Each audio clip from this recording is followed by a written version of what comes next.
परीक्षित,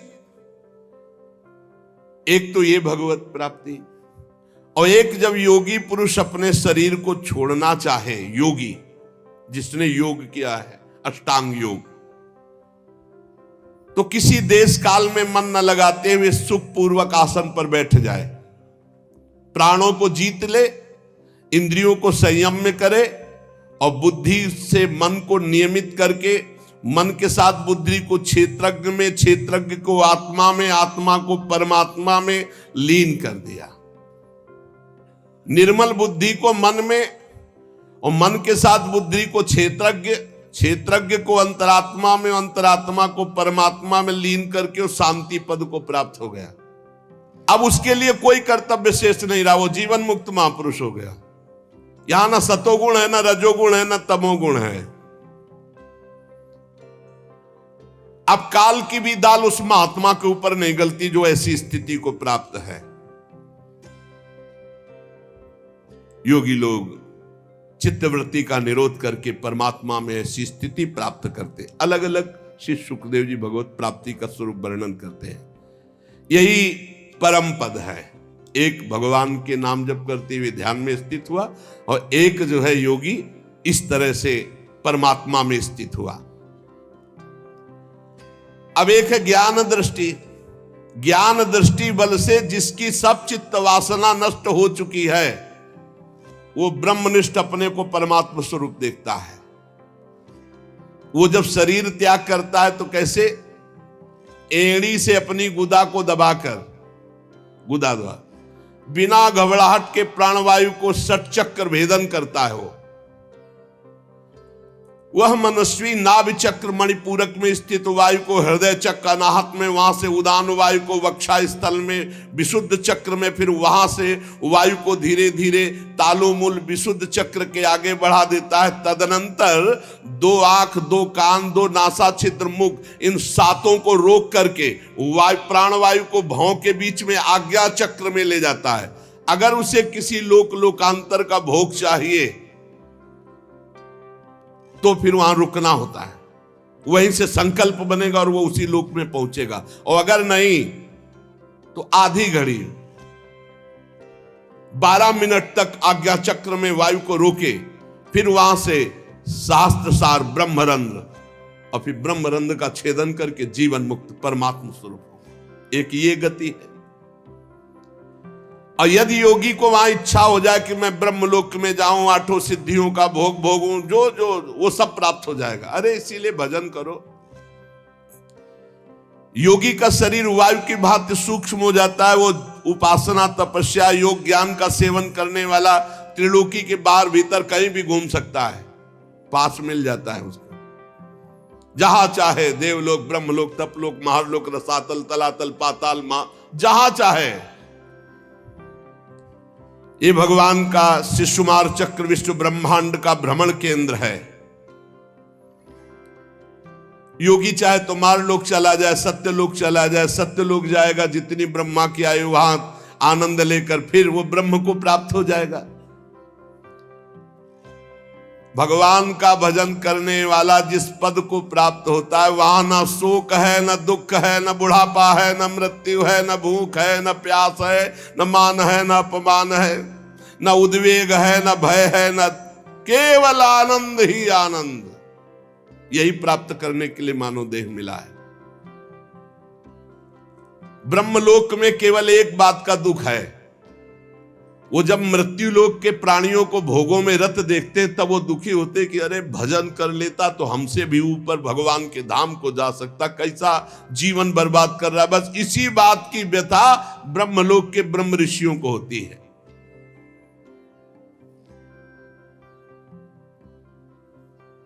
जो ज्योतिर्मय भगवान के स्वरूप को प्राप्त करता है, घ्राणेन्द्रिय को गंध तन्मात्रा में, रसना को रस तन्मात्रा में, नेत्र को रूप तन्मात्रा में, त्वचा को स्पर्श तन, श्रोत्र को शब्द तन्मात्रा में, कर्मेंद्रिय को अपनी अपनी क्रिया शक्ति में अपने अपने सूक्ष्म स्वरूपों को प्राप्त करा देता है।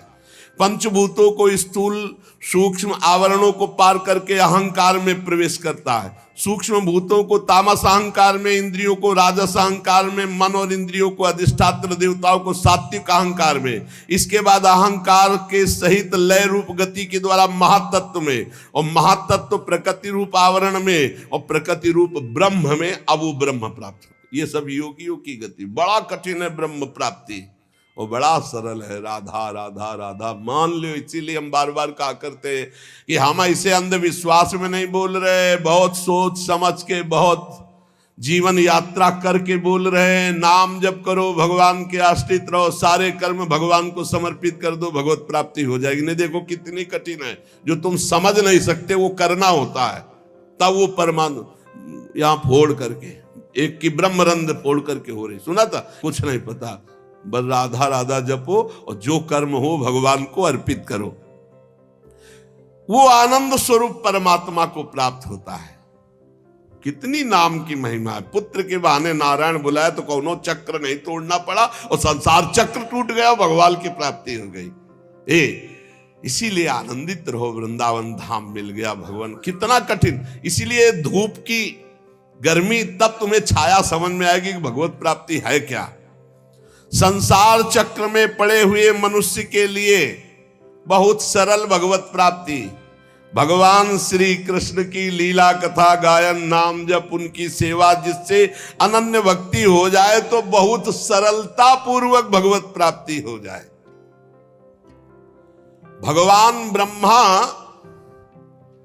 अपनी पवित्र बुद्धि से 3 बार समस्त वेद शास्त्रों का अनुशीलन किया, फिर यही निकाला कि सबसे सरल उपाय है भगवान का नाम जप करते हुए, भगवान की लीला कथा सुनते हुए भगवान की सेवा की जाए श्री कृष्ण चंद्र जी की, तो सर्वश्रेष्ठ परम पद सहज में मिल जाए। भगवान ब्रह्म कार्त्स्नेन तिरन्वीक्ष मनीषया तद्यवस्यत् कूटस्थो रतिरात्मन यतो भवेत्। भगवान सर्वभूतेषु लक्षितः स्वात्मना हरिः। हमारी आत्मा है, कोई और नहीं, चराचर जगत की आत्मा है। इसलिए परीक्षित सब मनुष्यों को चाहिए कि सब समय तस्मात् सर्वात्मना राजन हरिः सर्वत्र सर्वदा श्रोतव्यः कीर्तितव्यश्च स्मर्तव्यो भगवान नृणाम्। सब मनुष्यों को चाहिए कि भगवान श्री कृष्ण चंद्र जी की बार बार कह रहे श्रोतव्या, उनकी कथा सुनो, उनका नाम कीर्तन सुनो। कीर्तितव्यश्च, उनकी कथा करो, उनका नाम कीर्तन करो, नाम जप करो। स्मृतव्यो, उनका स्मरण करो। यही तुम्हें भगवत प्राप्ति करा देगा। भगवान के संत जन बड़े उदार हैं, जो भगवान की लीला अमृत का, कथा अमृत का पान कराने के लिए अहेतुकी भाव से दान करते हैं। खूब कानों के दोनों में भर भर कर ये भगवत लीला अमृत पान करो, इससे तुम्हारे हृदय का विषैला विष उतर जाएगा, शुद्ध हो जाएगा और तुम्हें इसी जन्म में भगवत प्राप्ति हो जाएगी। परीक्षित, तुमने जो मुझसे पूछा था कि मरते समय बुद्धिमान मनुष्य को क्या करना चाहिए, तो तुम्हें उत्तर दे दिया। सद्यो मुक्ति, क्रम मुक्ति, भगवत भाव से भगवत प्राप्ति। और देखो, अगर भगवत प्राप्ति ना करना चाहे और कोई इच्छा करना चाहे तो मैं उपाय बताता हूं। जिसे ब्रह्म तेज का भाव हो कि मुझे ब्रह्म तेज मिले, तो बृहस्पति जी की आराधना करे। जिसे इंद्रियों की विशेष शक्ति की कामना हो, वो इंद्र देवता की आराधना करे। जिसे पुत्र प्राप्ति की चाह हो कि हमारे लड़का हो जाए, तो प्रजापतियों की उपासना करे। जिसे लक्ष्मी की चाह हो, वो महामाया आद्या शक्ति देवी की आराधना करे। जिसे तेज चाहिए कि जो मैं बोलूं, जो मैं कहूं वैसे सब माने, तो अग्निदेव की आराधना करे। धन चाहिए तो वसुओं की, प्रभाव और वीरता चाहिए तो भगवान शंकर की, रुद्र की। अन्न चाहिए तो अदिति की, स्वर्ग चाहिए तो देवताओं की, राज्य की अभिलाषा हो तो विश्वदेवों की, समाज को अपने अनुकूल बनाना हो तो साध्य देवताओं की आराधना करें। आयु बढ़ानी हो तो अश्वनी कुमारों की आराधना करे, पुष्टता बल की इच्छा हो तो लोकमाता पृथ्वी की और देव आकाश का सेवन करे, आराधना करे। सुंदरता चाहिए तो गंधर्वों की आराधना करे, पत्नी चाहिए तो उर्वशी की आराधना करे, स्वामित्व चाहिए तो ब्रह्मा की आराधना करे, यश चाहिए तो यज्ञ पुरुष की आराधना करे, रुपया पैसा खजाना चाहिए तो वरुण देव की आराधना करे, और विशुद्ध विद्या चाहिए तो आद्य गुरु भगवान शंकर की आराधना करे। पति पत्नी में सदैव प्रेम बना रहे इसके लिए पार्वती जी की आराधना करे। धर्म उपार्जन के लिए भगवान विष्णु की आराधना करे। वंश परंपरा चलती रहे इसके लिए पितरों की आराधना करे। हमारा वंश सुरक्षित रहे इसके लिए यक्षों की आराधना करे। बलवान वंशज हो इसलिए मरुदगरुण की आराधना करे। राज्य चाहिए तो मनवंतरों के अधिपति देवताओं की। किसी को अगर नुकसान पहुंचाना है अविचार तो नैऋत्य की। भोग चाहिए तो चंद्रमा की, और अगर निष्कामता और परम आनंद चाहिए तो भगवान श्री हरि की। बुद्धिमान पुरुष वही है।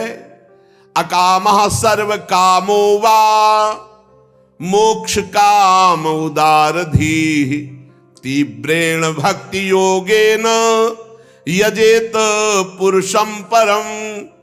चाहे निष्काम हो या सकाम, चाहे मोक्ष चाहो, चाहे भोग चाहो, चाहे भक्ति चाहो, जो तुम्हें चाहना हो, भगवान श्री कृष्ण के चरणों की आराधना करो, सब प्राप्त हो जाएगा। जितने उपासक हैं उनका सबसे बड़ा हित इसी में है कि इस जन्म में ऐसा अभ्यास कर लो कि तुम्हारा भगवत स्मरण न छूटे, बस जो चाहोगे प्राप्त हो जाएगा। तो ऐसे ही पुरुषों का संग करो जो भगवान के प्रेमी जन हैं। जहां भगवान की लीला कथाएं ही गाई जाती हैं, ऐसे संतों का सत्संग सुनो। ये दुर्लभ है सत्संग जहां केवल भगवान की चर्चा होती, शास्त्र सम्मत चर्चा होती, जिससे संसार की त्रिगुणमयी तरंगमालाओं के थपेड़े शांत हो जाते हैं। हृदय शुद्ध होकर आनंद का अनुभव करता है। इंद्रियां विषयों से अनासक्त होकर भगवान में लग जाती हैं। ऐसी रसमयी कथाएं जहां हो रही हैं वही सत्संग सुनो, इसी से तुम्हारा परम कल्याण होगा। शौनक जी कहते, सूत जी, राजा परीक्षित ने सुखदेव जी की बात सुनकर उनसे और क्या पूछा, क्योंकि सुखदेव जी तो बड़े सर्वज्ञ हैं और बहुत ही मधुर पवित्र वाणी है, क्योंकि ब्रह्मबोध संपन्न महापुरुष हैं। सूत जी, आप तो सब कुछ जानते हैं, हम लोग उनकी वह बातचीत बड़े प्रेम से सुनना चाहता हूं जो परीक्षित से हुई। आप कृपा करके सुनाइए, क्योंकि संतों की सभा में ऐसी ही बातें होती हैं जिनका पर्यावसान भगवान के श्री चरणारविंद में होता है। अर्थात संतों का संग निश्चित भगवत प्रेम प्रदान करता है। पांडुनंदन महारथी राजा परीक्षित बड़े भगवत भक्त थे। वो ऐसे थे कि बाल्यावस्था में भी भगवान की लीला चरित्रों का अभिनय करके खेलते थे। और भगवान में सुखदेव जी को क्या कहना है, ये तो जन्म से ही विरक्त थे। तो प्रश्नकर्ता उत्तर देने वाले दोनों महान पुरुष हैं। इसलिए क्या चर्चा हुई श्री परीक्षित जी और भगवान सुखदेव जी के बीच में। महाराज, जिसका समय भगवान के नाम जप में, भगवान की लीला कथा में व्यतीत होता है, उन्हीं का जीवन धन्य है, और तो सब व्यर्थ में जी रहे हैं। रोज भगवान सूर्यदेव उदय होकर के और अस्त होकर के सबकी आयु का नाश कर रहे हैं। महाराज, क्या वृक्ष नहीं जीते? वो भी जीते। अगर भगवान का नाम नहीं जपते हो, भगवान की लीला कथा नहीं सुनते हो, भगवत भाव से सेवा नहीं करते हो, तो तुम्हारा जीना क्या? क्या वृक्ष नहीं जीते? तरवाह किम न जीवंती भस्त्राहा किम न श्वसंत्युत। क्या लोहार की धोकनी सांस नहीं लेती? न खादंती न मेहंती किम ग्राम पशुओं परे। क्या गांव के जो पशु हैं वो खाते पीते नहीं है क्या? वो भी खाते पीते। क्या वो मैथुन नहीं करते? वो भी बच्चा पैदा करते। तुम मनुष्य होकर के यही खाना पीना, श्वास लेना, बच्चा पैदा करना, सोना जागना, तो तुम्हारा मनुष्य जीवन किस बात से श्रेष्ठ रहा? अरे जिसके कान में भगवान का नाम नहीं पड़ा, भगवान की लीला कथा नहीं पड़ी, वो नर पशु, कुत्ते, ग्राम सूकर, ऊंट और गधे से भी गया बीता है। स्वविद्वरा होष्ट खरैः संस्तुतः पुरुषः पशुः न यत्कर्ण पथोपेतु जातु नाम गदाग्रजः बिलेबतो रुक्रम विक्रमान्ये न शृण्वतः कर्णपुटे नरस्य जिह्वा सती दार्दुरिकेव सूत न चोपगायत्युरुगाय गाथा। आहा, जिसके कान में भगवान का नाम नहीं पड़ा, भगवान की लीला कथा नहीं पड़ी, वो मनुष्य पशु, कुत्ते, ग्राम सूकर, ऊंट और गधे से भी गया बीता है। श्री सुखदेव जी महाराज महामहिम परीक्षित जी महाराज जी के जो प्रश्नों का उत्तर दे रहे, वो सुनने की इच्छा से शौनक जी महाराज ये बात कह रहे। सूत जी, जो मनुष्य भगवान श्री कृष्ण की कथा कभी नहीं सुनता, उसके कान बिल के समान है। कान का महत्व है भगवान का नाम सुनना, भगवान की चर्चा सुनना। जिन हरि कथा सुनी नहीं काना, श्रवण रंध अहि भवन समाना। वो बिल के समान है जिसमें सांप रहता है, वो बिल। श्रवण रंध अहि भवन समाना, जिन छेदों में सांप आदि रहते हो छेद मात्र हैं, जिनमें भगवान का नाम, भगवान की चर्चा नहीं गई। और जो जीव भगवान की लीला कथा का गायन नहीं करती, जिह्वा सती दादुर्य केवल, मेढक की जबान के समान है। जो नहीं करही राम गुण गाना, जीह सुदादुर जीह समाना। जिह्वा सती दादुर केवल, जिसकी जबान भगवान की चर्चा नहीं करती, भगवान का नाम नहीं लेती, वो टर टर दिन भर बात करते रहते, मेढक की तरह बेकार है। और जो सिर कभी भगवान श्री कृष्ण के चरणों में और संतों के चरणों में नहीं झुकता, वो व्यर्थ है।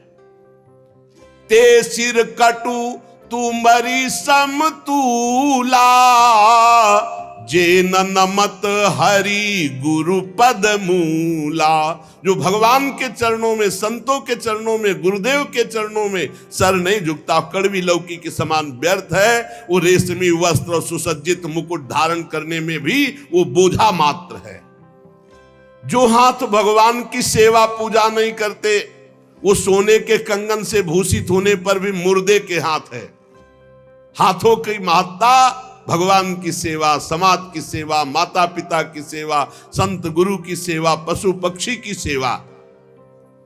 जो आंखें भगवान का, श्री विग्रह का दर्शन नहीं करती, संतों के दर्शन नहीं करती, वो जैसे मोर के पंख में आंख बनी हुई है, व्यर्थ ऐसे ही है। नयनन संत दरस नहीं देखा, लोचन मोर पंख सम लेखा। जिनके नेत्र भगवान का श्री विग्रह और संत जन, गुरुजनों के दर्शन नहीं करते, बेकार के चिन्ह मात्र वो नेत्र हैं। जो मनुष्य अपने पैरों में चलने की शक्ति रखकर धाम की परिक्रमा नहीं करता, भगवान की लीला स्थलियों का भ्रमण नहीं करता, वो बेकार के पैर हैं, उन पैरों का कोई महत्व नहीं। जिस मनुष्य ने भगवत प्रेमी संतों के चरणों की धूल कभी सिर पर नहीं धारण की, भगवान की भक्ति नहीं हृदय में आई, तो जीता मुर्दे के समान है। आहा, जीता हुआ मुर्दा कौन है? जिसके हृदय में भगवान की भक्ति नहीं। जिन हरि भगति हृदय नहीं आनी, जीवित सौ समान ते प्राणी। जिस मनुष्य ने भगवान के चरणों में चढ़ी हुई तुलसी की गंध नहीं सूंघी, सराहना नहीं कि आहा हो भाग्य, आज हमें भगवत प्रसादी तुलसी जी मिली, आज भगवत प्रसादी माला मिली, आज भगवत प्रसाद पाने को मिला, उसका जीवन व्यर्थ है। सूत जी, वो हृदय नहीं लोहा है जिसमें भगवान के प्रति प्रीति नहीं, भगवान के नामों के प्रति प्रीति नहीं, भगवान की लीला कथा के प्रति प्रीति नहीं, वो जीवन व्यर्थ है।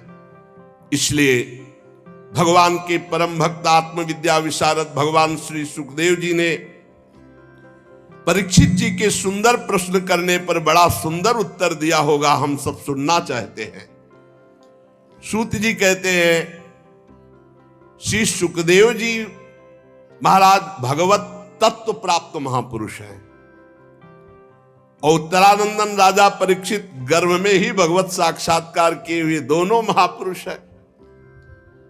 शरीर, पत्नी, पुत्र, महल, पशु, धन, भाई, बंधु, निष्कंटक राज्य, सब का सब एक क्षण में त्याग दिया, सबकी ममता, और ममता त्याग कर गंगा किनारे भगवान की प्राप्ति के लिए एक क्षण में सब कुछ त्याग दिया।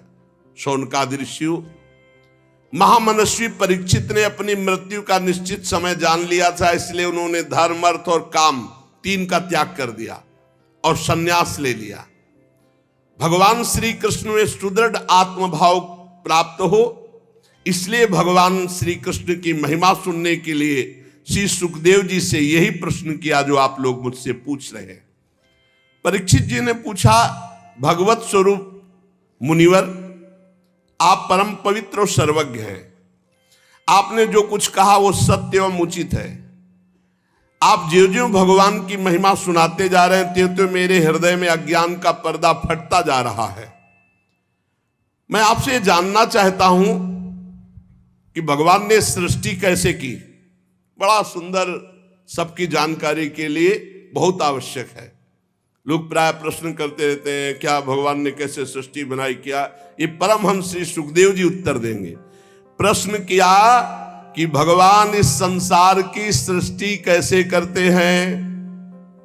इस संसार की रचना तो इतनी रहस्यमयी है कि ब्रह्मादि समर्थ लोकपाल भी समझने में भूल कर बैठते हैं।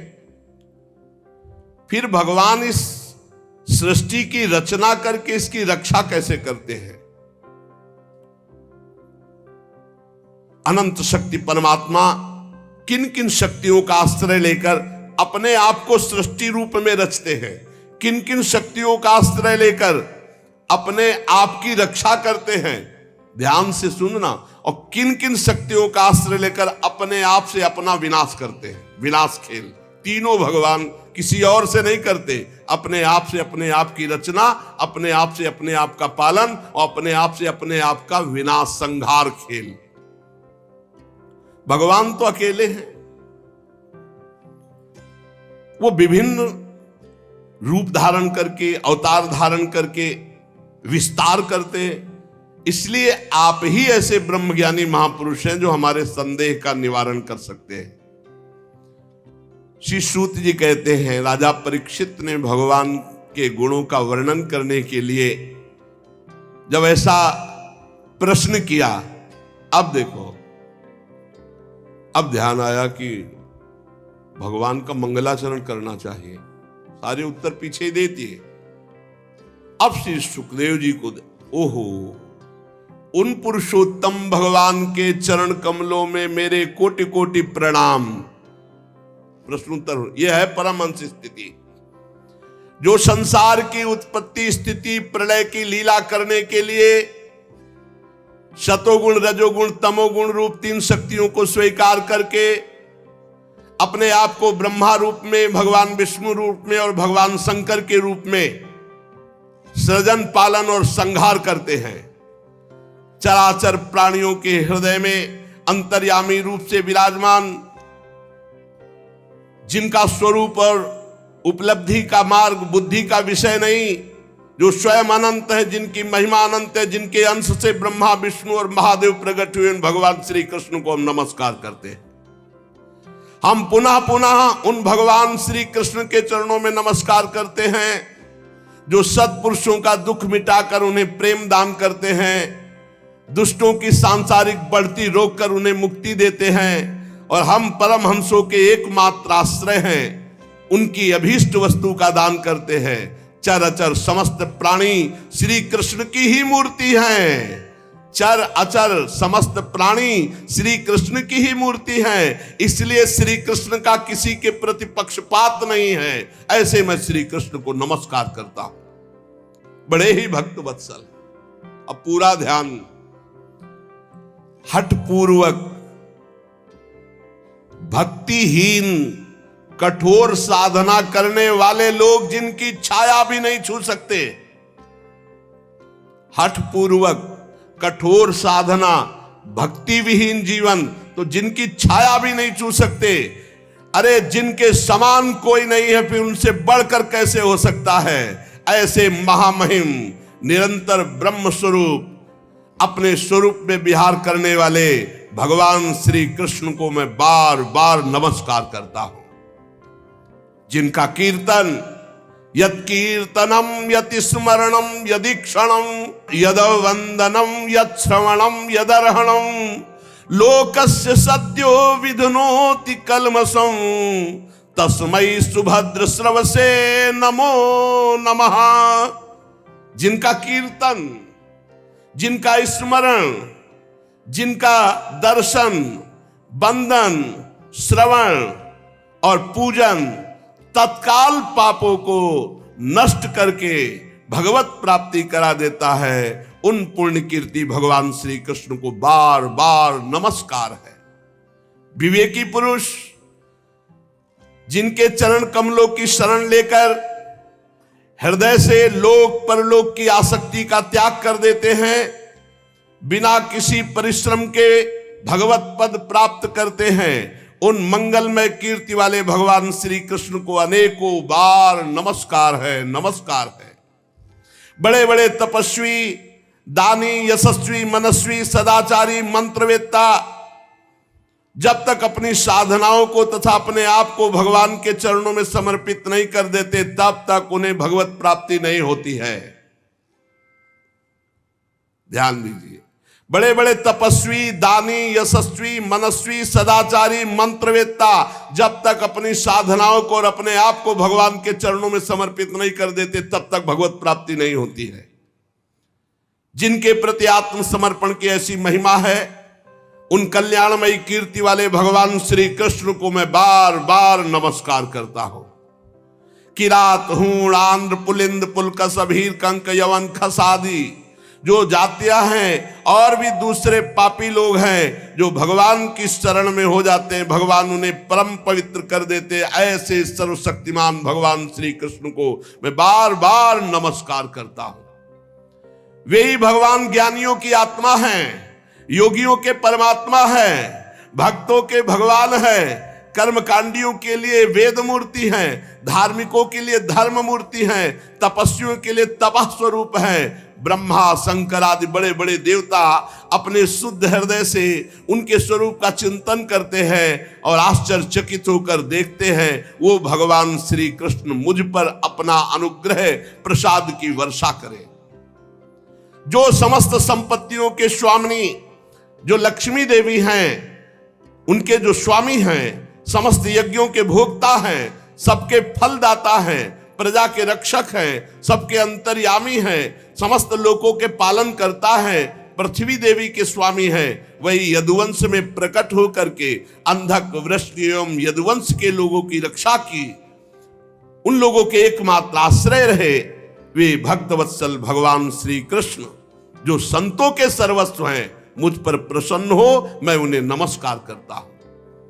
विद्वान पुरुष जिनके चरण कमलों के चिंतन रूपी समाधि से शुद्ध हुई बुद्धि के द्वारा आत्म तत्व का साक्षात्कार करते हैं, उनके दर्शन करते हैं, अपनी अपनी मति रुचि के अनुसार उनके स्वरूप का वर्णन करते हैं, पर पार आज तक कोई नहीं पाया। वे प्रेम और मुक्ति को लुटाने वाले भगवान श्री कृष्ण हम पर प्रसन्न हो, मैं उन्हें नमस्कार करता हूं। जिन्होंने सृष्टि के समय ब्रह्मा के हृदय में पूर्व कल्प की स्मृति जागृत की, ज्ञान के अधिष्ठात्री देवी को प्रेरित किया, अपने अंगों के सहित वेद के रूप में उनके मुख से प्रकट हुई, वे ज्ञान के मूल कारण भगवान श्री कृष्ण मुझ पर कृपा करें और मेरे हृदय में प्रकट हो। भगवान ही पंच महाभूत बने, भगवान ही शरीर का निर्माण किया और भगवान ही जीव रूप से इसमें शयन कर रहे। गजब की बात, पकड़ ले तो पकड़ ले। भगवान ही पंचभूत बने, भगवान ही पंचभूतों से निर्मित शरीर बने, भगवान ही इसमें जीव रूप से विराजमान है, भगवान ही 5 ज्ञानेंद्री, 5 कर्मेंद्री, 5 प्राण, 1 मन, इन 16 कलाओं से युक्त होकर इसमें विराजमान। भगवान ही भगवान, यही बोध होता है। सर्वभूतमय भगवान मेरी वाणी को अपने गुणों से अलंकृत कर दे। संत पुरुष जिनके मुख कमल से मकरंद से समान झरती हुई ज्ञानमयी सुधा का पान करते हैं। वासुदेव अवतार सर्वज्ञ भगवान श्री कृष्ण द्वैपायन व्यास देव जी के चरणों में मेरा बारंबार नमस्कार। ये मंगल श्री सुखदेव जी ने किया। बीच में यही है परमहंसों की स्थिति। सबसे पहले प्रश्न का उत्तर दिया, फिर आराध्य देव भगवान श्री कृष्ण की वंदना, फिर गुरु श्री कृष्ण द्वैपायन भगवान व्यास देव जी जिन्होंने भागवत की रचना करके उपदेश किया, उनको नमस्कार किया।